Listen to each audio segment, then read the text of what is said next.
Welcome to Align for Impact. I'm your host, Matthew Naylor. I started this podcast because healthcare and leadership both come down to the same thing, alignment. When people, purpose, and performance connect, real impact happens. On this show, we'll talk with entrepreneurs, brokers, and change makers who are challenging what is broken in healthcare and in business, and find new ways to make a difference for companies, communities, and the people they serve. So welcome back to the show. I'm Matt Naylor and your host today.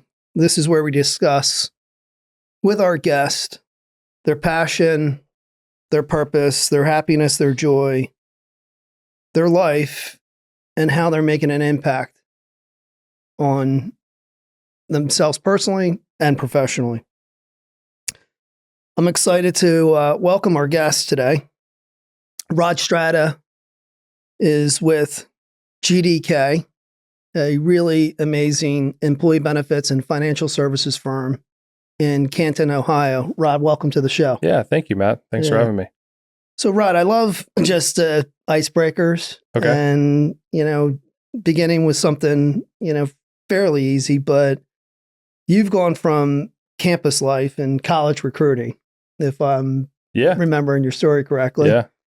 And now leading the benefits strategy for a hugely successful firm in Canton, Ohio.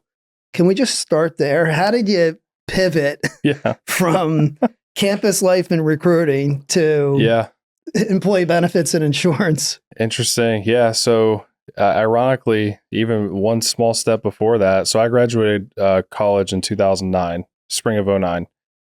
And spring of 09 was a tough time to find a job for college graduates because of the 08 recession. So there was not a lot of hiring going on at the time. I went to college at a school called, it's now the University of Mount Union. So Division III football team that's pretty well known. They won a lot of national championships back then. But so I started out doing disposable medical equipment sales, urological, diabetic testing. I sold ostomy supplies all over the phone, insulin pumps, stuff like that. Had to make 100 plus calls a day. Just after a while, just really wears you down. I think after about 18 months or 2 years, so I'm chuckling because that is like, this. I love interviewing people. And one of my interview questions, Rod, is to young salespeople is, do you like cold calling? Yeah. And the second they say, oh yeah, we love cold calling, I'm like, you're not hired. Yeah. Because there's nobody in the nobody world. Loves cold calling. And it is the most difficult thing to do. I mean, you're speaking from real experience where, you're doing hundreds of calls every day and people are hanging up on you. Oh yeah. Not being very nice. Not being very nice. Really difficult job. I agree with you. What did that teach? I'm sorry, but what did that teach you? It definitely gets you out of your comfort zone. So, I mean, I learned a lot, but just picking up the phone, calling. I mean, you talk to a lot of different people, and a lot of people were not nice, but a lot of people were nice. I mean, there's still, I think you kind of learn that, okay, there's a lot of jerks, but there's also a lot of really nice people in this country. We call it all over the country. Yeah. So it wasn't just, the people in North Carolina were really nice. Normally people in New York were a little tougher, right? I mean, it was probably not. Well, I'm wearing my Eagles green Philly shoes today. So when you say New York, I'm like, okay, that's fine. We can. I know. I have a lot of respect for no Philly, for Eagles fans. People. Yeah, no, the Eagles are better than the Giants, right? I mean, that's for now. Eagles fans are fickle. You better keep winning, or. But yeah, I started there, and then I got out of that and actually went back and I did do recruiting at Mount Union for a period of time. And during that time, I also worked on getting my MBA at a school where I was living in North Canton called Walsh University. So I did that for about, it was a 2-year program. Ironically, during that time, I was trying to figure out I'm not going to do this forever either. So trying to figure out, okay, I need to find something that I feel is a little more career-like. So I was living at my dad's house at the time. He was working at SAP software. He worked in Singapore and Japan for 4 years for SAP. So he was not there. I'm living there, which is great. We would drive to Twinsburg every day, hour drive or whatever commute. And my dad's next door neighbor pulls up in his driveway hey, I'm looking for your dad. Is he around? No, he's not around. Older gentleman, really nice Mercedes. He goes, how old are you? I said, I'm 23. He goes, well, what do you do for a living? So, well, I mean, I'm doing college recruiting. This thing. Well, if you ever want to make some real money, you give me a call. I thought, who the hell is this guy? Who the heck's this guy? So time goes by, and then I said, you know what? Let me reach out to this guy because I want to get out of doing this. So I reached out to him, go into interview. Ironically, one of the partners at the time of our agency, so his name was Stan Greenwald. He's since passed away about a year and a half ago. But he founded our firm in the 60s. So he originally started it on a life insurance basis. We had been doing benefits since since benefits really started becoming, I guess employee benefits became a thing. So 70s, 80s range. I went in an interview, talked to Stan. Ironically, one of our partners at the time, Don Dietemeyer, I had in class at Mount Union. He was one of my professors for a course, which was ironic. That's so So it all kind of worked out. And so about April of 2012, started working in the insurance business, not ever thinking I would knowing anything ever be about it. in the insurance. Yeah. How big was the firm in 2012? We were probably about 6 to 8 employees. Okay. I mean, we're a smaller. Mm-hmm. We run pretty lean, so we're a smaller shop, I would say. But so about 6 to 8 people. They used to own a TPA before that, so we were, I think, at one time we were 25 to 30. Okay. And how many people do you have now? We have 10. 10. So Nice. 11 if you count our. We have an underwriter who's a 1099 who works out of Florida for us. And a lot of your focus is on small to mid-sized employers in Ohio. Yeah. That are either fully insured or level funded or self-funded. Is that correct? Yeah, we have a lot of groups that are in the 2 to 50. But we have most of our groups are somewhere between 10 and 250, 10 to 500 would be we don't usually go north of 500 employees. Just a lot more competition in that space, and we just don't find the success rates where it needs to be for us to actively engage there. So I think I saw something that you posted around transparency. Mm-hmm.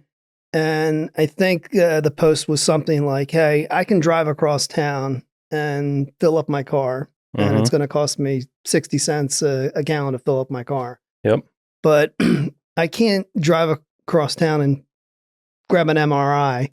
Right. And it's $2,500 or $3,500. Why can't I know that I can just drive across town and get an MRI at the other place for, whatever, $400? Yeah.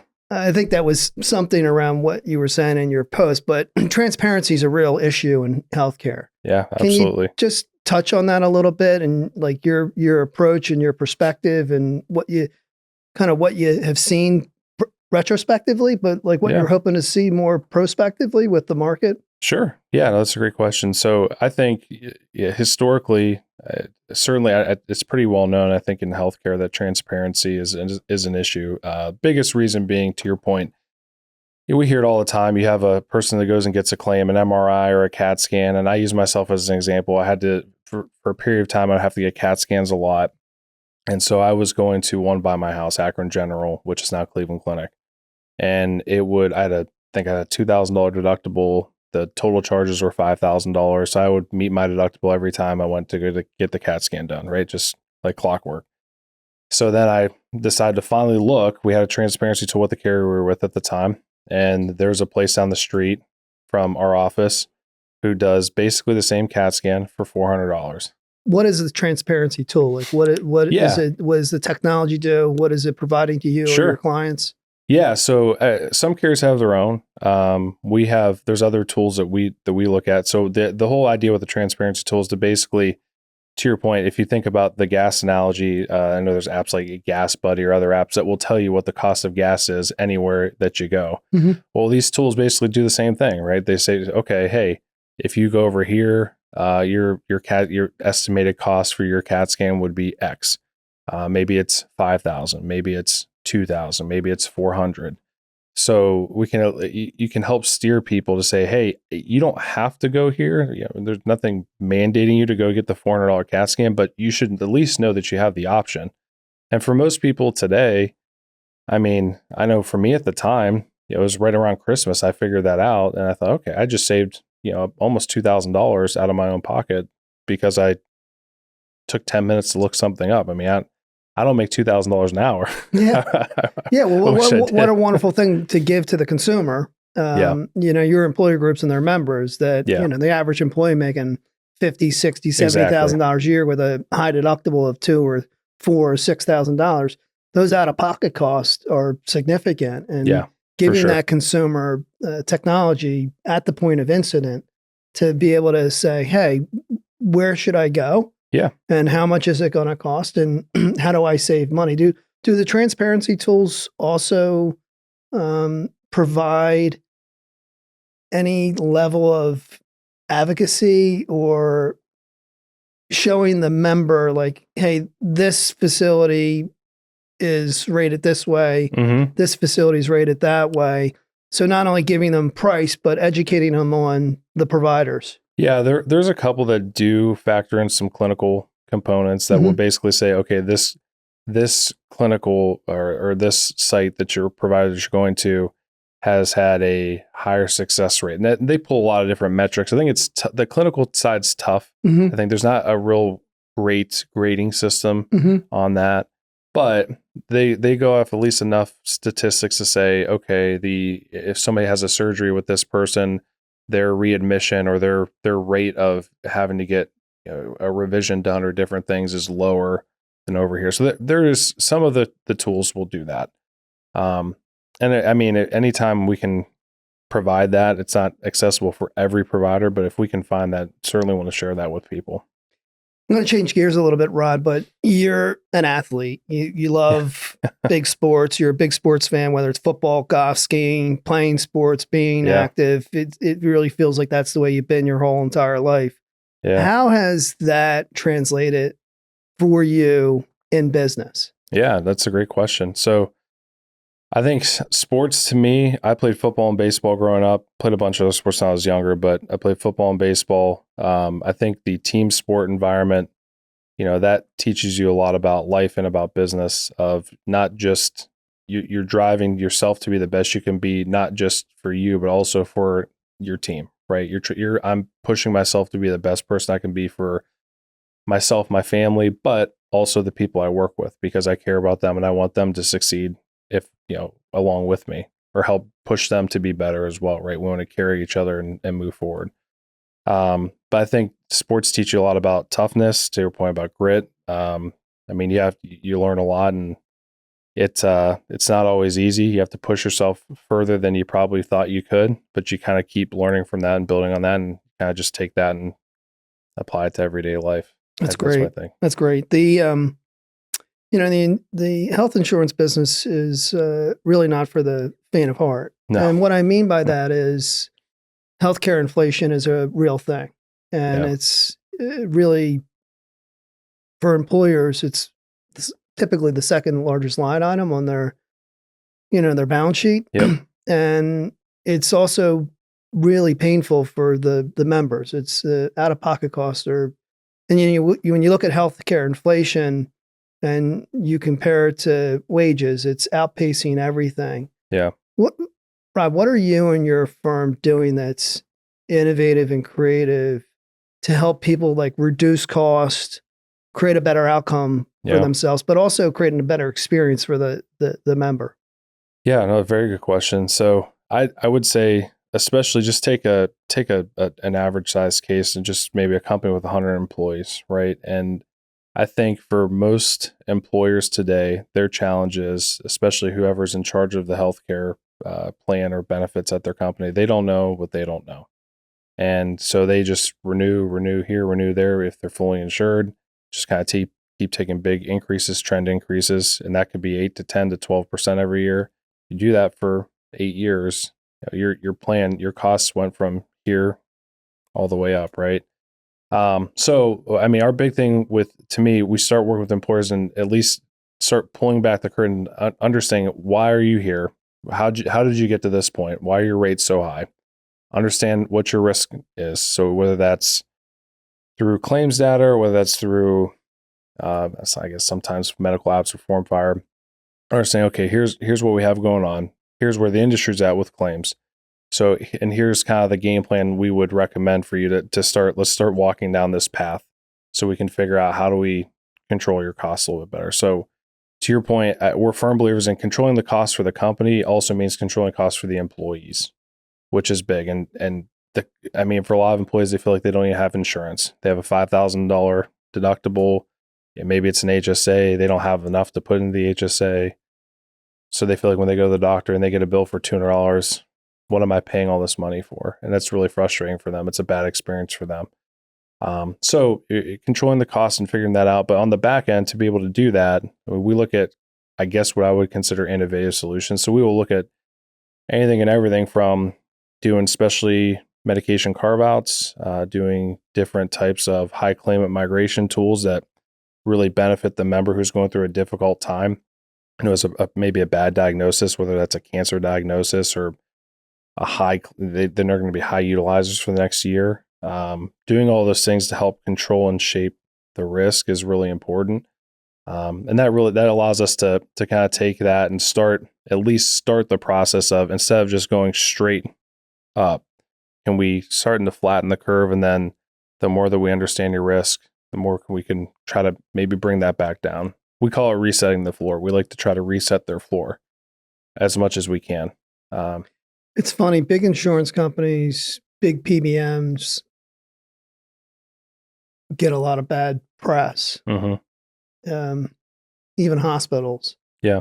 When you think about that ecosystem, a Blue Cross and Aetna, United, Cigna, they're really great companies. Mm-hmm. They're good people. They have good intentions. If you think about the big PBMs, ESI, Optum, CVS, really good people, really good companies. You think about big health systems, same thing. It's hard for them to be innovative and creative and disruptive. That's going to make a meaningful difference to an employer. Yeah. Can you tell us a little bit about what you and your firm are doing to really bend that cost curve, knowing that the larger providers not necessarily have bad intent, but maybe a little misaligned with the small employer? Yeah, misaligned's a good word. So really, it starts with working with vendors, like Crumdale, different other vendors like that, that are looking at this a little bit differently, that are putting, I would call, strategies and different components in place that align with the end user. I think that align's a great word, because I do think a lot of the bigger carriers, hospitals, providers do not do that. So working with a company like Crumdale, where we can say, okay, on just take the integrated healthcare solution, we can kind of look at that and say, all right, we know that if we have somebody who comes through who has a really popular drug, I see right now, Skyrizi for psoriasis. It's about $21,000 a fill if you don't have any type of cost containment or carve out or sourcing on that. Well, if that comes through, if you're on I won't pick out one specifically, but if you're on a traditional Buca plan, that's going to come through and they're going to pay the $21,000 every time, and just going to keep flowing through, right? And the employer's going to pay that. Whereas you look at a solution, take what Crumdale's doing, that comes through, well, hey, is there a better way to handle this drug? Can we get this person on a patient assistance program where they can access the drug, but it doesn't cost the plan anything? If we can't, can we source that drug? And if we can source it, and I've seen it sourced before, where you go from $21,000 to $6,700 sourcing that drug. Well, that's a massive impact to the employer's bottom line, right? And not only that, but the member is getting a better experience actually accessing the drug or getting it from the either pharmacy or mail order, because it's specialty pharmacy. So I think the big thing is, to your point about alignment, it's finding the right partners to say, okay, can we look at this a little bit better? Can we do things that will cost contain, so the employer's just not eating everything that's coming through? What I love about what you're saying, Rod, is the alignment around everybody winning. You, the broker, bringing a innovative, creative, unique solution to an employer where they have huge spend on healthcare. Yeah. The employer saving significant money on their total cost of care. Yep. The member getting the exact same drug solving a problem around their high deductible, where Yeah. you're like lowering their out-of-pocket cost and like almost a really white glove experience to the member, Yeah. making sure it's not disruptive. You know, Yeah. so often members have real challenges with pre-authorization and access Yeah. to care. You know, that it's a really, tell me a little bit about what you're doing around member engagement and advocacy. Because I think what we see is uh, healthcare is very difficult to understand, even for Yeah. people that are in it. Agree. And engaging members is a really difficult thing. Yeah. And so, what are you and your firm doing around advocacy a little bit for the member experience? Yeah. So we try to do. I mean, Northeast Ohio, we're pretty old school. I would say it's a pretty traditional area. So we have different programs and third party solutions that we engage in that we will offer to groups. We also have we offer employee navigator to our groups, so they from a quick comparison standpoint and kind of ease of enrollment, getting the information in front of them outside of just handing out paper, which we still have a lot of groups that want paper. Again, it's pretty old school area, but we go on site, so we're really big believers in going on site as well. So the standard open enrollment meeting historically isn't quite good enough anymore. One time a year, nobody understands. Everything's going over their head, especially if they're a 1-1 and you're around the holidays. They're not remembering anything you're talking about. They're just going to make their election and move on. And nobody really understands healthcare until they use it, right? Yeah. That's always the thing. Until you actually go to a provider and use your card and go through, and you really don't understand how it all works. So we try to do either monthly or quarterly breakouts at groups to just go over different topics. Billing's a big one of them, or a big one. And we'll even look at the bills and invoices. If somebody feels like something's wrong, we encourage their HR team to send us, hey, we'll take a look. I can tell you within 10 seconds if something's wrong or not, or if it looks correct. But at least just getting that assurance of, am I paying too much? Is this right? Was my insurance even billed? Half the time it's not. The insurance is not even billed yet, and they're sending an invoice out. Yeah. So we try to do different touch points, whether that's in person, technology, or engaging a third party that'll kind of do some different things different marketing pieces we can get out to members. So, Rod, we've been talking a lot about employee benefits, self-insured health plans, but part of my podcast is really about entrepreneurship. It's really about leadership. And I speak often about having great passion, having great purpose, really having a life filled with joy and happiness, yeah. and a life where you're making a positive impact. Can you tell me a little bit about your firm and from your perspective, like what separates you when you think of like leadership and culture? Yeah. No, it's a great question. So I think, I guess a good example, somebody asked me this question yesterday, and it was a good question. It was just basically, why, as a broker, a consultant, advisor, whatever you want to call us, why don't you ever hit the easy button and just take a plan and put it with, a buka and just call it a day? And thought to myself, okay, I mean, you could, but I personally, we don't believe that. Myself and our agency, we don't believe that. I have to feel like I can go to sleep at night and feel like I've done everything I can possibly do to help that client achieve whatever goal that we set for them. If I don't do that, if I hit the snooze button, I'm not helping anybody. And it's not just about, it's kind of the culture of our firm. We don't believe in taking the easy route. We don't believe in hitting the easy button. It doesn't matter what size group it is. We will go through the process and we will teach you everything you want to know. If you don't want to know, that's fine too, but we will go through every single piece and turn it over just like we would for anybody else. And so for us, it's just doing that and with our staff and just basically showing our staff, I think it's important to show them that, hey, I will never ask you to do something that I wouldn't do. I will gladly lead by example. I'm a big believer in leading by example. So if I will show up. I will do anything and everything that I ever ask you to do. I will do it I'll do it first and show I you. love it, because what I'm hearing you say is like, there's no options, there's no excuses. Yeah, no. We're going to get it done. We're going to do it the right way for you. Yeah, and it's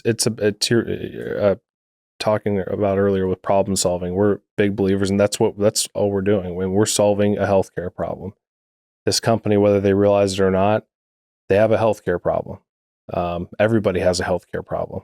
So we're trying to help you solve that problem. And there's really no excuse to not attempt and try as hard as you possibly can to do it. And sure, we fail. We don't hit a home run on every single case. But we can at least know that we're trying anything and everything to achieve success for our clients, but also for our team internally. So, well, Rod, today's been awesome. GDK is, it's been around a long time based on the story you shared with us, and has had a ton of success in the past. You're obviously doing a lot of really great things currently, but everything that I've learned and everything I've seen, I think GDK's future is like super, super, super bright and positive. Thank you. And it's been a real pleasure to be here with you today. Yeah, thanks for having me, Matt. It's been a pleasure. Thank you. This is Matthew Naylor. You've been listening to Aligned for Impact.